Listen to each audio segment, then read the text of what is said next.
Greetings RC fans, Sharky here and welcome back to Sharky's Garage. And today we have an unboxing which I think at least some of you have been expecting. So this is the FTX Outback Texan Mini. And any of you that have seen my recent video that I shot at the Late Break show on tour alongside TomleyRC will have seen this truck and some of its capabilities. But I'm going to go through it all on here today. Now, I first saw this truck on Tomley's channel a while back, and I commented that I wanted one, and he said, "Okay, well, if I'm looking to get rid of it, I'll let you know." So I said, "Excellent." So yeah. Then I went to the Late Break show the other day, or the other week, the other Saturday. I paid to get in. I went to help because, you know, it's the right thing to do. And that's what you do for people that, you know, you care for. He's like a brother to me because of his code of ethics and how he goes about things. And then at the end of the day, he presented me with this. A brand new FTX Outback Texan Mini.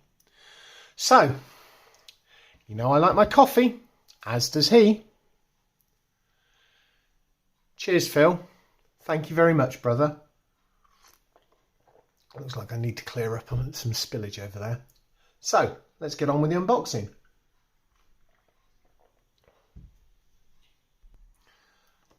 Looking at the box on the outside for the starters, obviously suitable for ages 14 plus because copper laws, or my channel is for over 14s only. Outback Texan, 1/18 scale, 4-wheel drive, ready to run, and there we have ftx.rc.com. Two colours available, the green and the silver. Showing you the part numbers there. And the barcodes. Looking on the back of the box. Ready to run trail vehicle. Okay. So here are your stats. Focus. 99% ready to run. Yes, it has everything apart from the batteries for the controller. 2.4 gigs radio system, fully proportional throttle and steering. Waterproof VSC receiver unit, supports 2S Lipo. Wow. Ooh. Okay. That could be interesting. Waterproof 1 kilogram 3-wire servo. So multi-link suspension system. So it's spring dampeners. It's not oil shocks. Aluminium ladder frame chassis with adjustable shock positions. Coil sprung shock absorbers. Focus. Come on, focus. High torque transmission with a 104/1 for slow speed driving. 3-gear centre mounted transmission with a low centre of gravity. Motor mount. Locked front and rear axles. Front chassis mounted micro steering servo. Telescopic central drive shaft. It's got a micro 7.4 600 mAh 2S Lipo battery. I might need to see about getting a bigger battery in this because it is tiny. USB charger, choice of classic trail forward off-road body boat finishes. Front and rear LED lights. Internal beadlock wheels. Super soft rubber tyres for maximum traction. Now, that's really good. That bit there. Focus.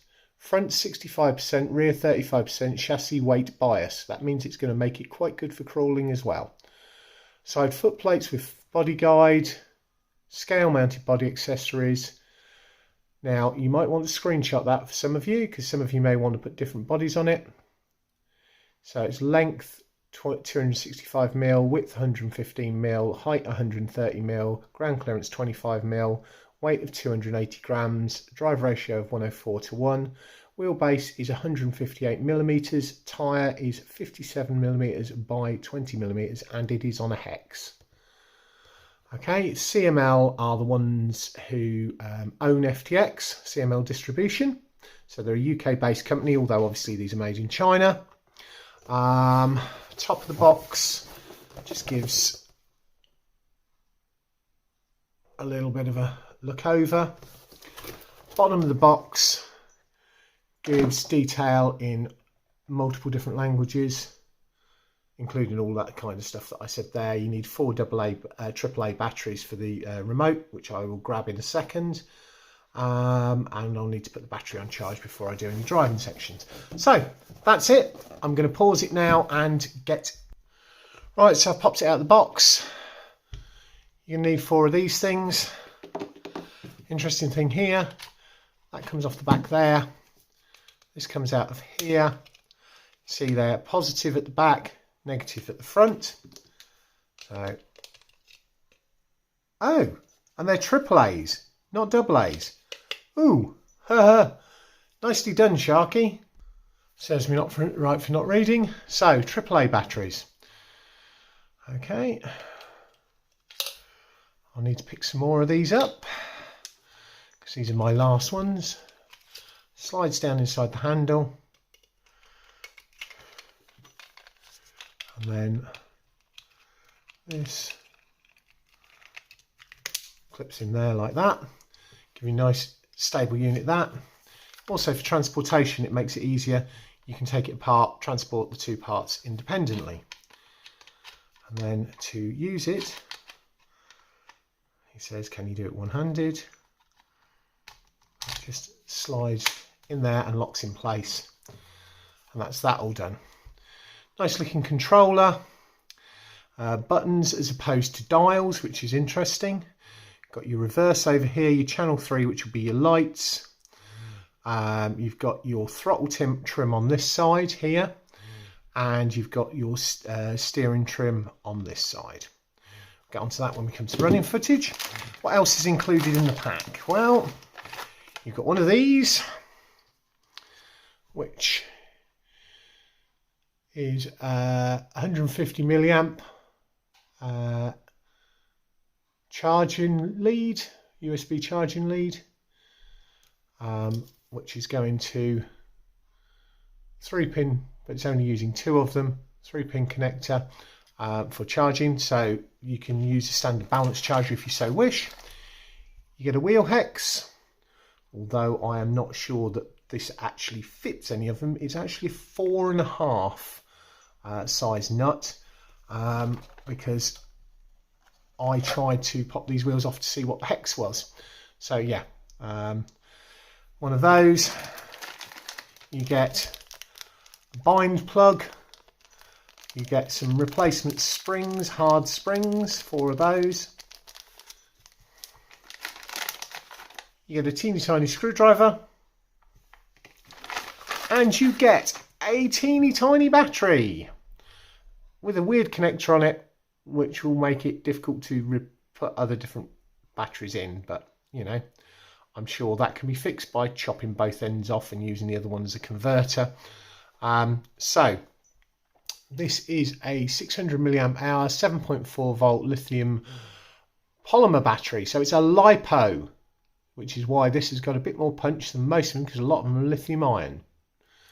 Okay, it doesn't say about the C rating of it, so but obviously as you're not going for speed runs, C rating is not as important.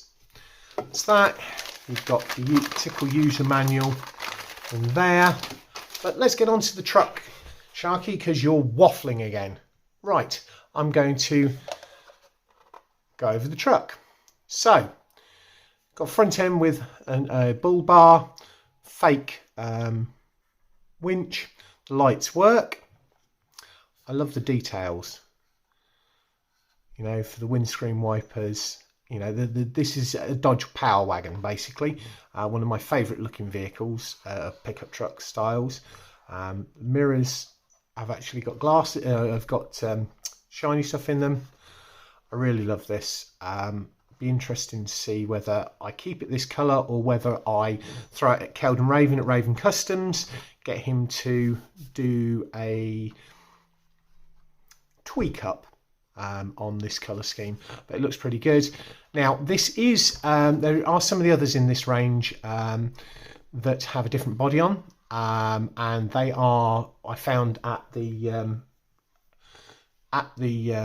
late break show, there was another one that Tomley had got there. This is a little bit more tumbly side hilling because it's got this weight up high. But I think I can fix that by putting some more weight down low because I've got some of the stick-on alloy wheel weights. Interestingly enough, the spring dampers have got this little fake bit behind them to make them look like proper coilover shocks. I really like the rear tail lights on this. They're really neatly done and they look really good when they're on. Okay, so that's that. Flipping it over, you can see solid front and rear axles. Nice and bouncy. This is where the battery mounts at the back, onto some elastic bands, so not too sure about that, although we didn't have any problems with this one. We did with one of the others where one of the bands had come off. You can see there the connection for the light rig, so that's there. Let's see if we can get a good view into there. RX2035778. Now I don't know what that is, whether it's a registration number for the thing. It is a 3-wire servo. You can see there, got a fair amount of axle travel, and we've got nice, soft, squishy tyres. I love where the front lights mount. So let's do a Tomley drop test.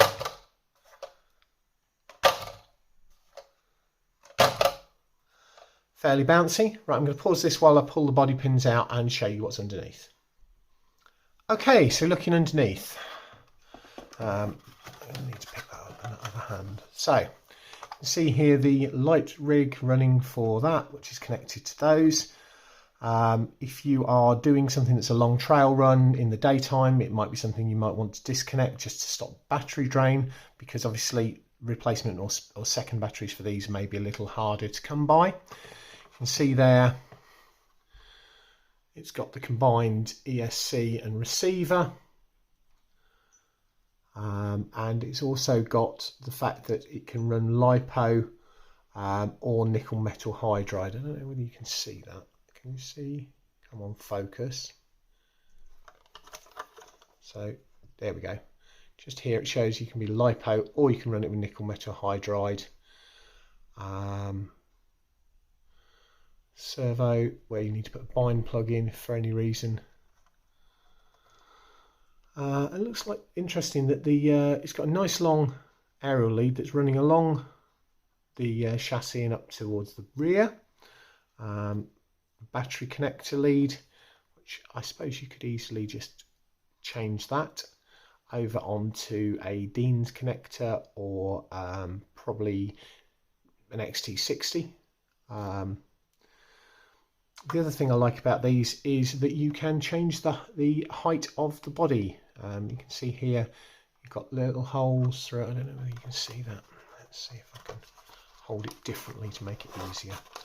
So yeah, so if you see here, you can adjust the height, so you can change the ride height, give it a little bit more body clearance if you're getting body rub, and that's the same front and rear. You can see here the elastic bands that hold the battery pack in. What I might do is actually put some Velcro underneath in there just to make sure we don't have any problems, because I've got some. Flipping it over, let's have a look at the other side. Obviously the on-off switch, which means because of the positioning, it doesn't make it easy to turn it on or off too easily with the body in place, which is a little bit of a downside to it. Yeah, and then you've got the little teeny tiny motor in there. I'm not certain what size it is, but this thing does well on it. Right, so that's it for this portion. I'm going to make sure the battery's charged up, and then I'm going to take it outside and run it. So just a little bench test first. Turn it on, nice blue light here. I had thought that this button here for the channel 3 turned off the lights, but it doesn't. So if you're doing any trail runs or any long-term runs, I suggest you unplug the lights. Okay, so quick look at the steering. You see it's fully proportional as I slowly turn the wheel, and that's full lock, so you haven't got a lot of angle. There's possibly things can be done to improve that. Okay, and it's got a nice slow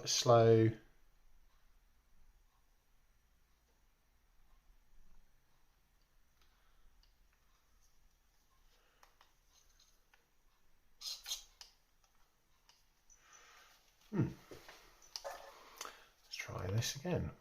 It was working a second ago. I wonder whether I have done something. Give me 1 second. Yeah, so I thought this has got enough charge in it. It hadn't. This is why the Lipo cutout was in.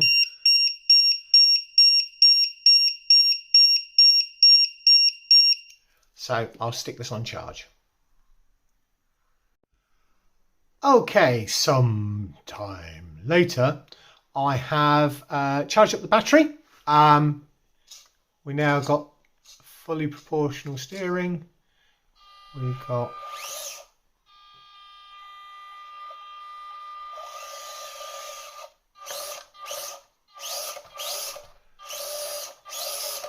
it's not the fastest thing in the world, but there again, with that gearing, what do you expect? Yeah, so I'm going to take it outside and run it. Basically, it'd hit the Lipo cutout. Anyway, to outside. So here we go outside. I'm going to do a similar test to what I did on the other, the SG crawler the other day.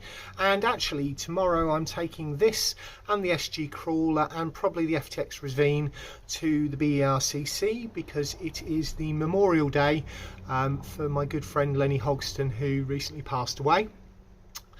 Lenny loved my Ravine. He got one himself as a result of having a drive of mine and managed to conquer the impossible hill with my Ravine, although we didn't catch it on camera, which is anybody who's been watching the channel for a while will know. Anyway, let's get on with the driving, as it were.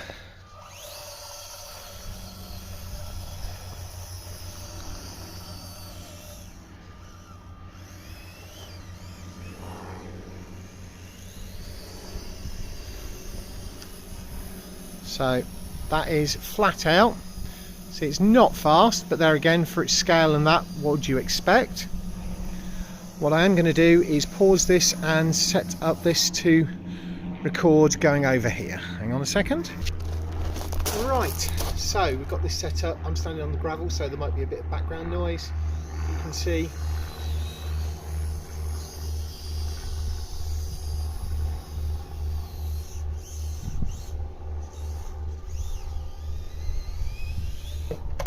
Oops, typical of my driving. Going the other way now, because I'm going to come round and I'm going to try it on the test we did with the SG with the marks. So, lining it up for the first one, the 1 inch mark. Both wheels go up the 1 inch mark, not a problem.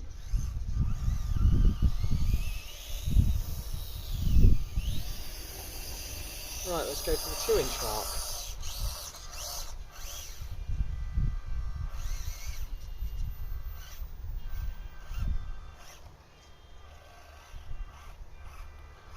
That's the 2 inch mark.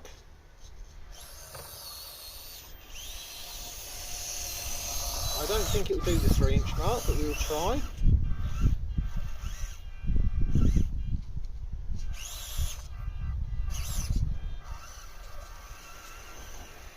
See what happens here. It's got a good attack angle at the front. So let's see.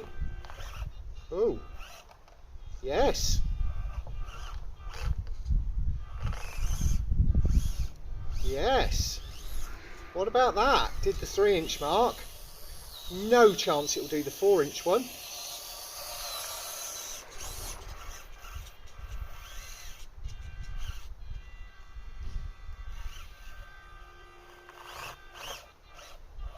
Gets up there.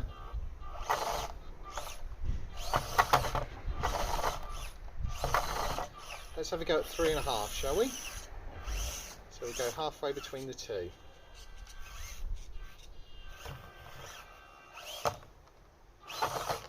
Oop.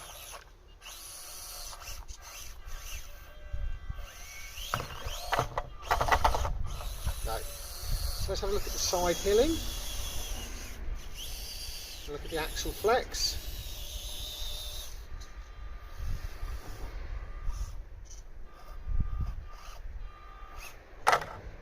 So it just gets to the 3. Try that again.